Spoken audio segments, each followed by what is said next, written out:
आपण मुंबईत राहतो, लोकलने प्रवास करतो. हा प्रवास असतो आपल्या स्वप्नांसाठी. आपली स्वप्न पूर्ण करण्यासाठी आपण जीव तोडून धडपड करत असतो. असाच 22 वर्षीय तरुण ट्रेनने प्रवास करत होता आणि त्याला त्याचा जीव गमवावा लागला. कारण काय होतं? तर लोकलच्या ट्रेनचा जो काही दरवाजा असतो त्यातनं पाणी येत होतं आणि सांगितलं की बाबा दरवाजा बंद कर.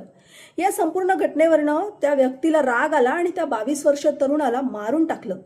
म्हणजे हे कितपत योग्य आहे? आणि सगळ्यात महत्त्वाचा प्रश्न हा आहे की आपला भारत किंवा आपण प्रगतीच्या दिशेने चाललोय की संवेदनशीलता हरवून, माणुसकी हरवून या संपूर्ण दिशेकडे वाटचाल करतोय.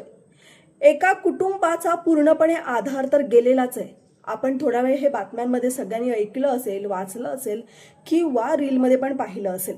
हे संपूर्ण ऐकल्यानंतर, वाचल्यानंतर आपण चर्चा केली, मन सुन्न झालं, शांत झालो आणि आपण आपल्या कामाला लागलोय.